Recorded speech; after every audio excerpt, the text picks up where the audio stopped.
Buen día, compañeros. El día de hoy les vengo a exponer el tema de elementos constitutivos de la responsabilidad profesional. Para empezar, vamos a hacer un pequeño recordatorio acerca de qué es la responsabilidad profesional. Según la filosofía, nos dice que una persona puede ser responsable siempre y cuando cumpla con dos grandes aspectos.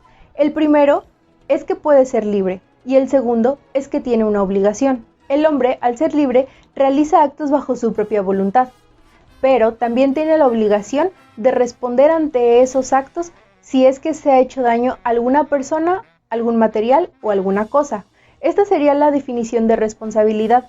Ahora vamos con la definición de profesión. La profesión se realiza dentro de la vocación del trabajo elegido.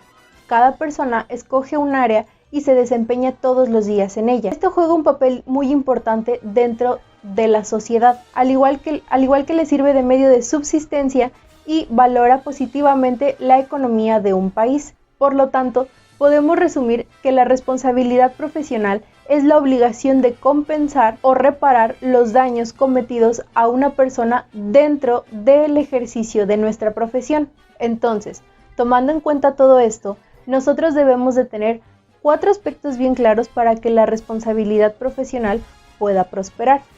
El primero de estos sería la obligación preexistente.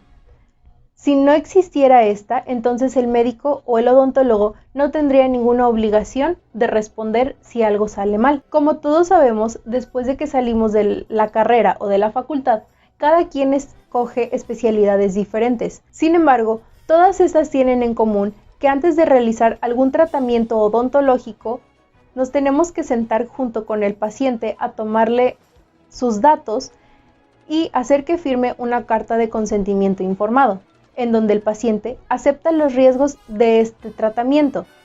Pero al momento de que el paciente está aceptando estos riesgos, nosotros como odontólogos y profesionistas estamos aceptando la responsabilidad y la obligación de responder si algo pasa con el paciente. Algunas veces ni siquiera es necesario que se le diga al profesional que debe de cumplir ciertos parámetros, puesto que él tomó la responsabilidad y la obligación de responder por esto, sino que nace del mismo odontólogo el querer reponer o reparar el daño. Vemos, por tanto, que la obligación preexistente tiene un origen múltiple y que no obstante no cabe la exigencia de responsabilidad sin darse aquella. El segundo punto a considerar sería el daño causado.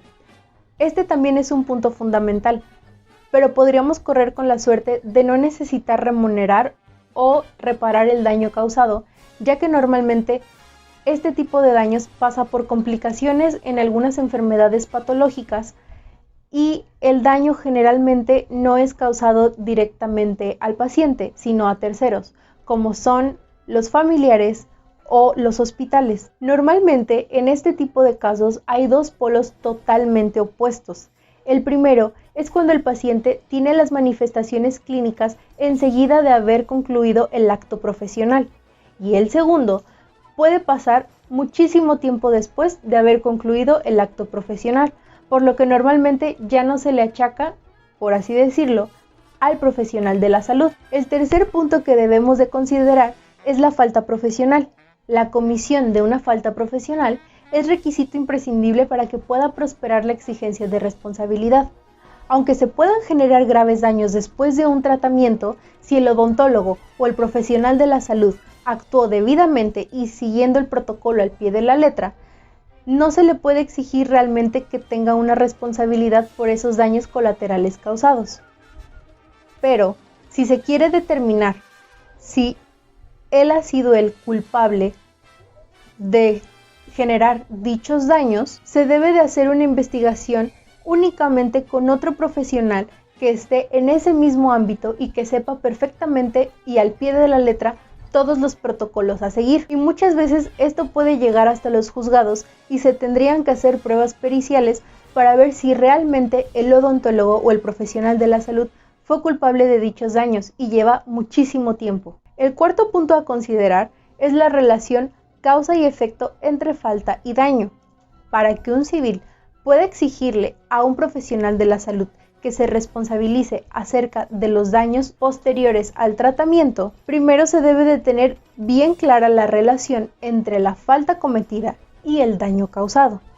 Si uno no está seguro acerca de si el daño tiene su origen en la actuación profesional, entonces no se le puede exigir al odontólogo o al profesional de la salud que tome esa responsabilidad. Esta relación se podría admitir fácilmente, pero hay situaciones en las que el daño se empieza a ver días o meses después del acto profesional. Ya con todo esto más o menos aclarado, podemos pasar al subtema de casos y actuaciones más frecuentes del odontólogo que dan lugar a demandas de responsabilidad. Este es un tema un poco delicado, ya que realmente no tenemos datos estadísticos que determinen cuántas veces o cuántas personas, cuántos odontólogos han cometido errores en algún tratamiento que los han llevado a alguna demanda. Como odontólogos estamos susceptibles a llegar a tener alguna complicación en algún tratamiento. Estas son algunas razones por las que nos podrían llegar a demandar. Podríamos tener algún error en una extracción, ya sea una penetración en los senos maxilares o no extraer las raíces si se fractura la corona. También nos pueden llegar a demandar por no estar atentos y no amarrar bien las grapas al arco de Young, por lo que el paciente puede deglutir una grapa, se puede ahogar y nos pueden demandar con justa razón. Algún documento incorrecto o simplemente porque el paciente realmente no firmó la carta de consentimiento informado, tal vez porque a él se le olvidó o porque a nosotros se nos olvidó dársela. Eso también tendría siendo un motivo por el que nos podrían demandar y no necesitarían ninguna prueba, simplemente con que no tengamos la carta de consentimiento firmada por el paciente, ya es una prueba de que no se la dimos y nos pueden demandar. Porque se podría tomar como que el paciente no estaba dispuesto a hacer ese tratamiento o que simplemente no sabía cuáles podrían ser las consecuencias del tratamiento o los efectos secundarios. Ahora vamos a pasar a problemas profesionales derivados por la exigencia de responsabilidad.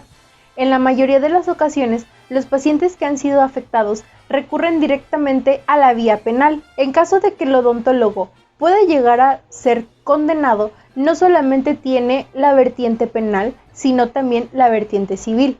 O sea, no solamente se podría ir a la cárcel, sino que también tiene la obligación y la responsabilidad de pagar por los daños y perjuicios que se le ocasionaron a esta persona. Cuando las manifestaciones clínicas acerca de los daños causados en un paciente son inmediatas, se puede tener pruebas más contundentes para poder verificar que el odontólogo fue el culpable de ese daño.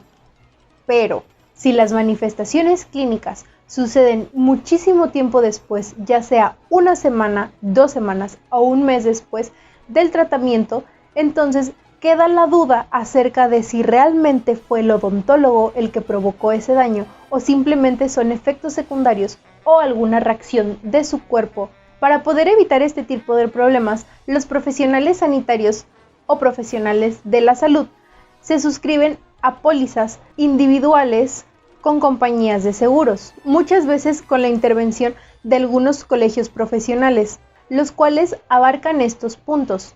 Número 1.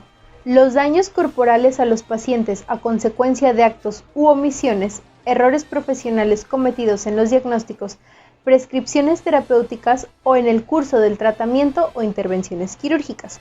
Número 2.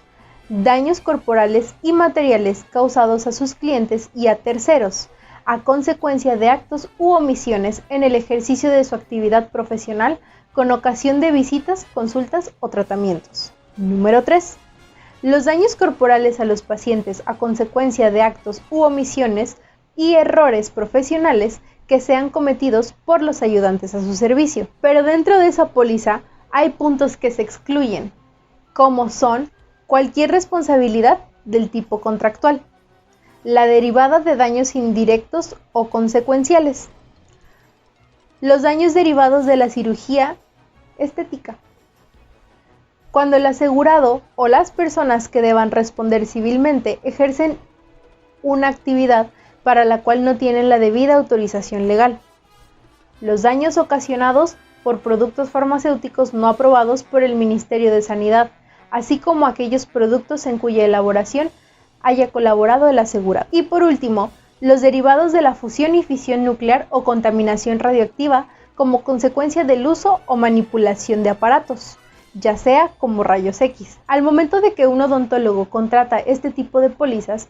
en caso de haber algún problema de este tipo, tiene el derecho de tener un abogado para su defensa personal.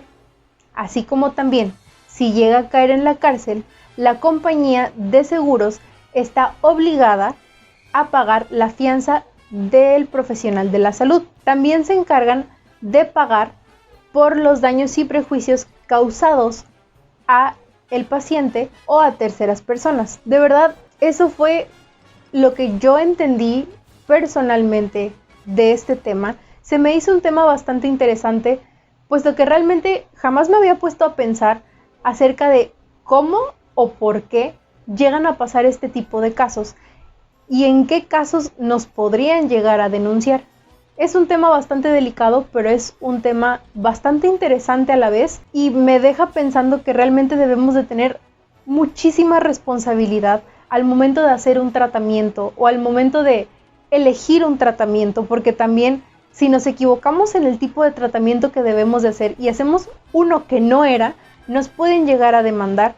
Aparte de que nosotros debemos de tener la responsabilidad de aceptar nuestros errores como profesionales. Compañeros, este fue mi tema. La verdad es que lo traté de explicar a grandes rasgos para que lo entendieran, porque la verdad yo lo leí y me costó bastante trabajo entenderlo, porque de verdad algunas palabras o no las comprendía o simplemente no entendía la idea del texto.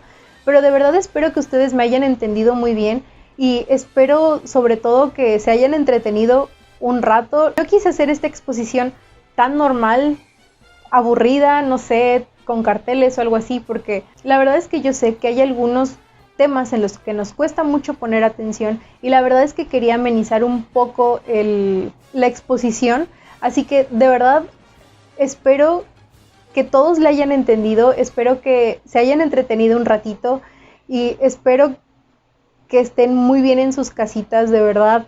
Les mando un abrazo a todos, espero que todos se encuentren con muy buena salud, así que sí, espero que nos volvamos a ver pronto y adiós.